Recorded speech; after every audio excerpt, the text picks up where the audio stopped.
rempli. Aucune personne ne peut se mettre devant toi pour te tenter et puis t'avoir. Donc la prière augmente le feu qui est en toi. Amen. Voilà comment Dieu fait ces choses. Par exemple, venez. Quand on prie comme ça, Dieu assis dans sa gloire. Et plus qu'on prie, plus que ça monte. Nos prières est comme quoi, au-delà d'un bon parfum, ça monte comme fumée. Et lorsqu'on prie, lorsque ça monte, ça fait grandir aussi Dieu. Ça élève qui? Dieu. La prière te fait parler Dieu. Dieu parle parce que son enfant a parlé. Parce que quand tu causes avec quelqu'un, la personne doit répondre. Donc quand tu causes avec Dieu, il répond. Il n'est pas sourd-muet. Quand tu lui parles, il attend et puis il parle. D'accord. Qu'est-ce qui fait parler de Dieu? Qui fait parler de Dieu, c'est quand on prie et ça se monte comme fumée, qui sent bon, et Dieu se lève, dans la prière le rend quoi? Grand. Parce qu'il va opérer un miracle et le diable va avoir honte. Et c'est son nom qui va être glorifié. Donc ta prière te fait réveiller encore Dieu pour agir dans tes affaires. Donc c'est comme ça Dieu est. Donc quand on était petit, quand on regarde dans les livres de Dieu, les Écritures, où il y a des images, ils ont fait Dieu assis sur le trône avec des boîtes, je ne sais pas, dorées à côté, et puis il y a une fumée qui fait quoi? Qui monte. Quand tu pries, tu réveilles le Dieu qui est en toi. Amen. Tu n'as pas dit Amen? Amen. Le Dieu qui est en toi fait quoi? Réveille. Il se lève et puis il fait quelque chose. Car il a dit dans le livre de Psaume 82, il dit vous êtes des dieux, mais vous allez mourir comme les êtres humains. Vous êtes des dieux. Dieu t'a rendu Dieu. Amen. Donc, l'onction, le feu et puis l'eau n'acceptent pas que quelqu'un éteigne le feu qui est en toi. Amen. Parce que plus que tu pries, plus que le feu fait quoi? Est-ce qu'un enfant de Dieu m'écoute? Amen. Quand tu allumes un charbon et puis tu laisses comme ça fait quoi? Mais si tu commences à faire quoi? Ça fait quoi? Ça va faire quoi? Et plus que tu fais, plus que ça fait quoi? D'accord. Donc, le feu qui est en toi, c'est la prière qui fait quoi? Allumer plus. Plus que tu pries, plus que le feu fait quoi? Plus que tu parles, plus que le feu fait quoi? Il est très dangereux quand tu ne pries pas. Il est très dangereux quand tu ne gênes pas pour faire la prière. Il y a des personnes qui prient aussi. David a dit, quand ils ont eu des problèmes, quand ils étaient malades, j'ai gêné et j'ai prié pour les guérisons. Mais à mon tour, ils ont gêné pour ma chute. Donc il y a des personnes qui gênent pour que tu tombes. Il y a des personnes qui gênent pour que ton foyer se casse.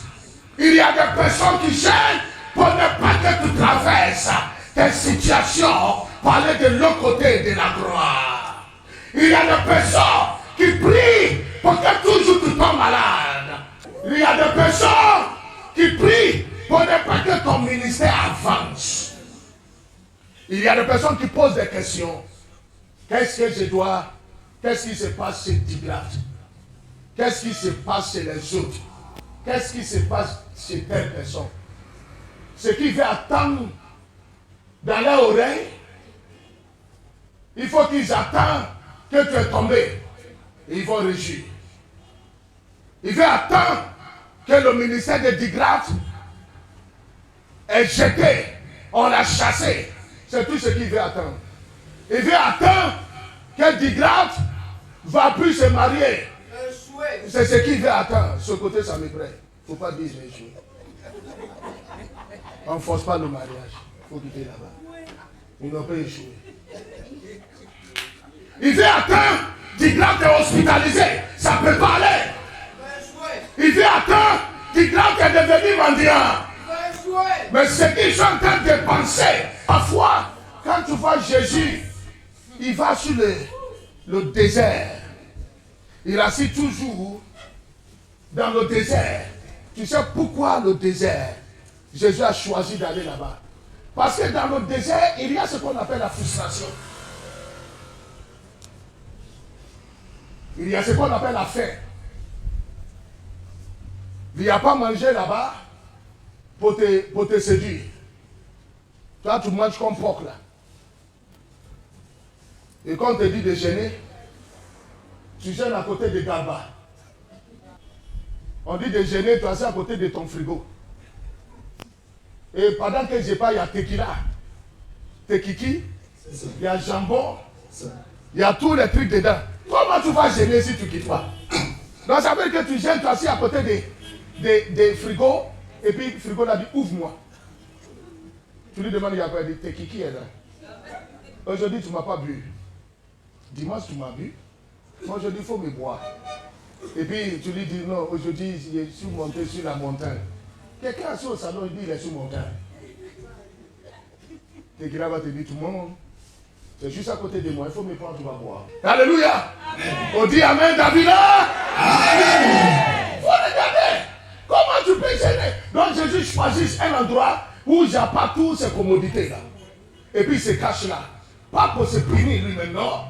Il sait ce qu'il est en train de chercher. Donc, dans le désert, il y a ce qu'on appelle frustration. Il y a des attaques. Les animaux furieux, les lions, les trucs, viennent souvent là-bas pour venir chercher les animaux sur le désert.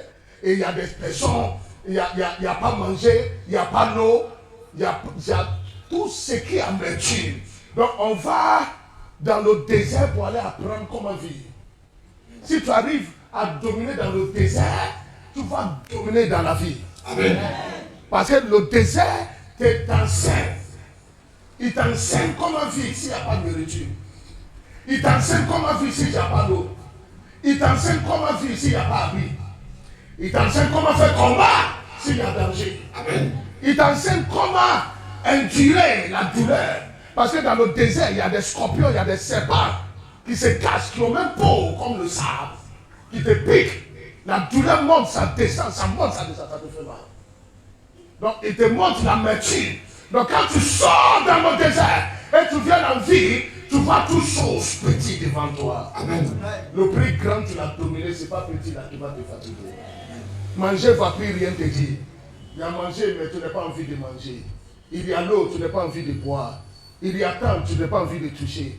Pourquoi? Parce que tu as reçu une formation dans le désert.